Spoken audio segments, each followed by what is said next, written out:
할렐루야. 매일 말씀 묵상에 함께 하신 모든 분들을 주 예수 그리스도의 이름으로 환영합니다. 하나님의 크신 은혜와 평강이 오늘 하루도 여러분의 가정과 일터 위에 충만하게 임하시기를 간절히 기원합니다. 11월 13일 수요일 매일 말씀 묵상 시작하겠습니다. 이 아침 우리에게 주시는 하나님의 말씀은 신약 베드로전서 3장 13절부터 17절까지의 말씀입니다. 제가 봉독하겠습니다.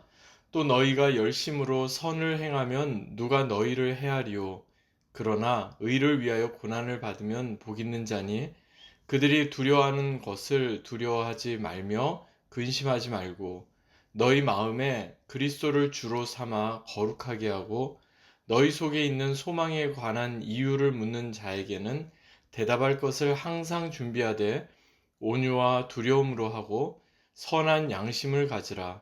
이는 그리스도 안에 있는 너희의 선행을 욕하는 자들로 그 비방하는 일에 부끄러움을 당하게 하려 함이라. 선을 행함으로 고난 받는 것이 하나님의 뜻일진데 악을 행함으로 고난 받는 것보다 나으니라. 아멘. 우리가 계속해서 살펴보고 있는 베드로전서의 주된 주제는 바로 고난입니다. 그런데 많은 성경학자들은 오늘 본문이 시작되는 베드로전서 3장 13절부터는 베드로전서의 새로운 국면이 시작된다고 해석을 합니다. 그 이유는 오늘 본문이 전해주는 주제는 더 이상 고난에만 집중되어 있지 않기 때문입니다. 오히려 고난 중에도 소멸되거나 희석되지 않는 하나님의 놀라운 은혜를 말씀하고 있습니다. 특히 사도 베드로는 오늘 본문을 통해 고난 중에도 오롯이 드러나는 하나님의 은혜가 무엇인지, 그리고 이러한 하나님의 은혜를 제대로 드러내는 사람이 누구인지를 분명히 말씀하고 있는데요. 본문 15절과 16절을 보시겠습니다. 너희 마음에 그리스도를 주로 삼아 거룩하게 하고 너희 속에 있는 소망에 관한 이유를 묻는 자에게는 대답할 것을 항상 준비하되 온유와 두려움으로 하고 선한 양심을 가지라. 이는 그리스도 안에 있는 너희의 선행을 욕하는 자들로 그 비방하는 일에 부끄러움을 당하게 하려 함이라. 여러분, 이처럼 고난 중에도 하나님의 크고 놀라운 은혜를 드러내는 사람, 바로 이러한 사람을 통해 예수 그리스도의 복음은 오늘도 중단 없이 아름답게 전해지는 것입니다. 그러니까 복음 전파, 곧 전도는 먼저 우리 안에 가득 채워진 것이 드러납니다. 우리 안에 가득 채워진 예수 그리스도의 복음이 너무나 자연스럽게 흘러가고 드러나는 것이지 어떤 의무감이나 강요나 설득으로 마지못해서 하는 것이 아니라는 것입니다. 이를 위해 사도 베드로는요, 크게 세 가지를 우리에게 권면해 주는데 그 각각의 내용을 하나씩 살펴보겠습니다. 첫째는 그리스도를 주로 삼아 거룩하게 하라는 것입니다.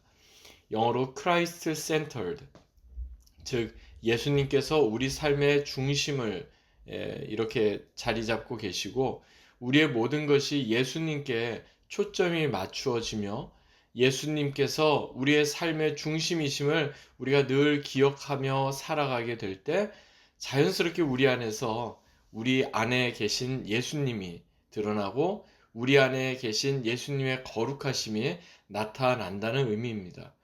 이 구절을 많은 성경학자들은 구약 이사야 8장과 연결시켜서 해석을 하는데요. 이사야 8장 13절과 14절 상반절에 이런 말씀이 나옵니다. 만군의 여호와 그를 너희가 거룩하다 하고 그를 너희가 두려워하며 무서워할 자로 삼으라. 그가 성소가 되시니라. 여호와 하나님을 거룩하신 하나님이요 크게 두려워하고 경외할 분으로 삼으라는 이 말씀을 오늘 본문의 내용으로 한번 바꿔보면 어떨까요? 오직 여호와 하나님만을 주님으로 섬기라, 이러한 의미가 아니겠습니까? 이사야 선지자가 어떤 배경에서 여호와 하나님만을 주인으로 삼으라 이렇게 선포하게 된 걸까요? 잠시 이사야 8장의 역사적 배경을 말씀드리면 그 당시 아하스라는 사람이 남유다를 다스리고 있었습니다. 그런데 북쪽의 아수르 제국이 점점 더 세력이 강해지니까 이제 주변 나라들이 위협을 느끼게 된 거죠. 그래서 북이스라엘과 아람이 서로 동맹을 맺고 아수르에 대항을 하면서 남유다도 이 동맹에 같이 동참할 것을 이렇게 제안을 하게 됩니다. 하지만 웬일인지 남유다의 아하스 왕은 이를 단번에 거절하고 맙니다.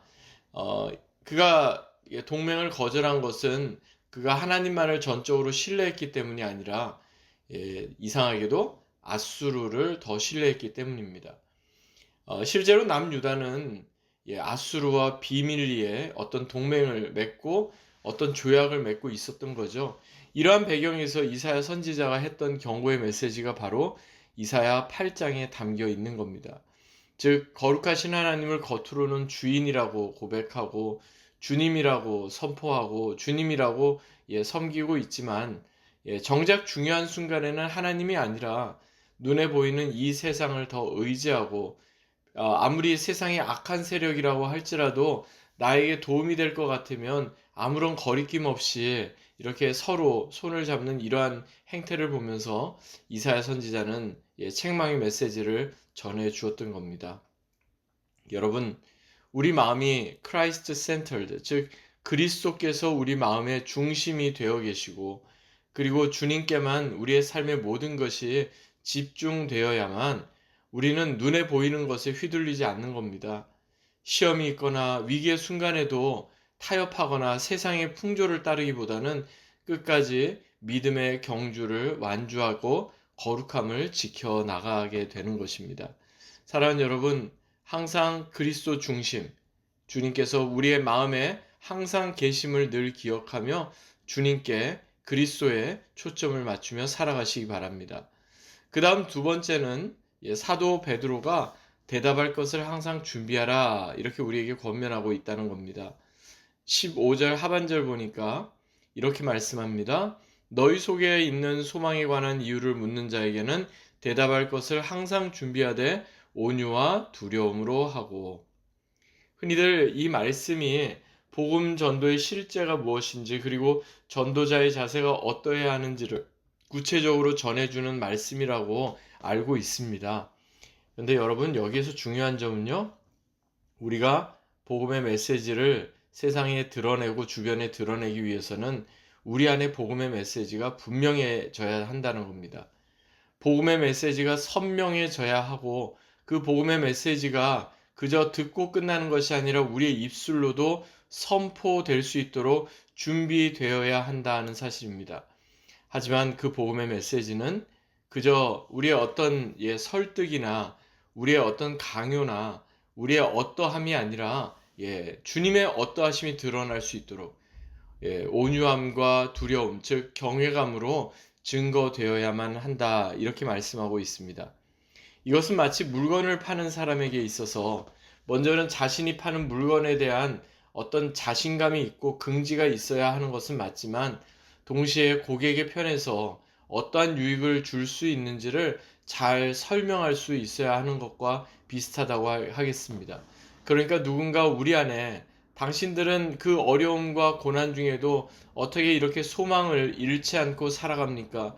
그 소망의 이유가 무엇입니까? 이렇게 궁금해서 묻게 될 때 우리는 그 소망의 이유가 다른 것이 아니라 바로 예수님 때문입니다. 그 소망의 이유는 우리를 구원하시고 우리를 사랑하신 그 놀라운 하나님의 은혜 때문입니다.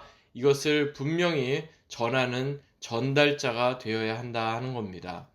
사랑하는 여러분, 우리의 소망은 오직 주님께 있습니다. 우리의 산 소망 되신 주님을 우리의 매 순간순간 증거하고 드러내며 살아가시기 바랍니다. 마지막 세 번째는요, 선한 양심을 가지라. 이렇게 사도 베드로는 우리에게 권면합니다. 선한 양심. 여러분, 선한 양심은 어떤 것일까요? 저분은 참, 양심적이야. 저분은 참 선한 분이야.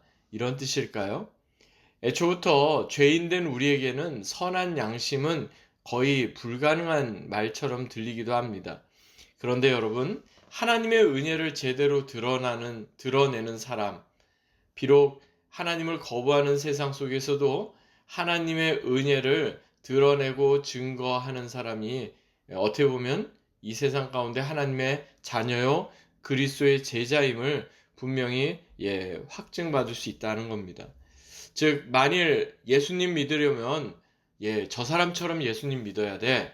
이런 말을 들을 수 있어야 우리는 진정 선한 양심을 가진 사람이다. 이렇게 우리가 이야기할 수 있겠습니다. 여러분, 왜 나는 예수님은 존경하지만 기독교인은 별로 좋아하지 않는다. 이 말이 설득력이 더 많아지는 겁니까? 오늘날 이 말을 사람들은 굉장히 설득력 있게 받아들이는 이유가 무엇입니까? 그것은 다른 데 있지 않습니다. 우리가 선한 양심을 상실했기 때문입니다. 말씀드린 것처럼 선한 양심은 다른 뜻이 아니에요. 우리 그리스도인들이 믿는 바와 또 그대로 행하는 바가 같아질 때 그게 바로 선한 양심이라고 할 수 있습니다. 즉 믿는 것 따로 행하는 것 따로 믿음 따로 삶 따로 이렇게 너무나 그 간극이 넓어지고 간극이 멀어지다 보니까 비록 우리는 예수님 믿는다고 하지만 세상 사람들은 우리를 통해서 예수님을 전혀 경험할 수가 없는 것입니다. 그러므로 우리의 말과 행동을 통해서도 자연스럽게 예수님이 드러날 수 있도록 진정 선한 양심을 갖고 믿음과 삶이 하나 되시기를 간절히 소망합니다. 말씀을 맺겠습니다. 캘커타의 성인으로 불렸던 마더 테레사 여러분도 잘 아실 겁니다. 이분이 이런 신앙의 시를 쓰셨습니다. 잠시 인용해 보겠습니다. 시의 제목이 한 번에 한 사람이라는 시인데요. 제가 읽어보겠습니다. 난 결코 대중을 구하려고 하지 않았다. 난 다만 한 사람을 바라볼 뿐이었다.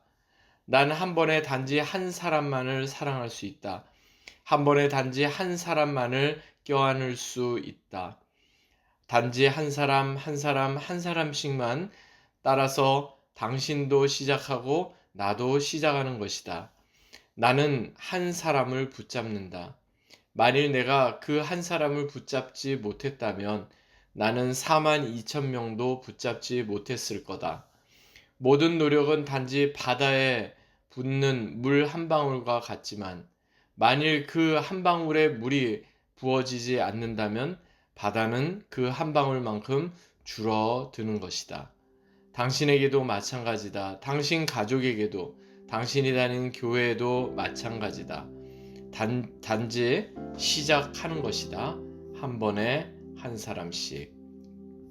여러분 어떻습니까? 한 번에 한 사람.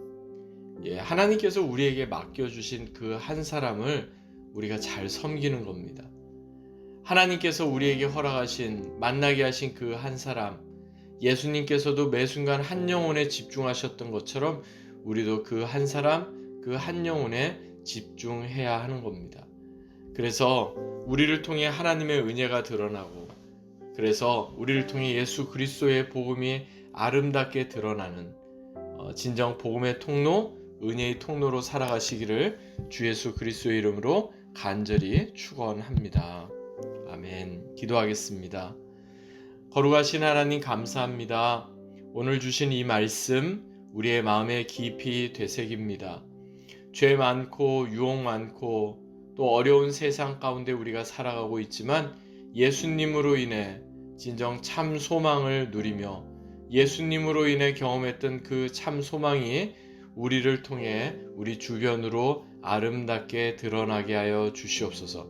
오늘 하루도 말씀에 잇대어 살아갈 때 진정 주님 함께 하심을 경험하며 복음이 우리를 통해서도 드러나는 놀라운 은혜의 역사가 더해지게 하옵소서.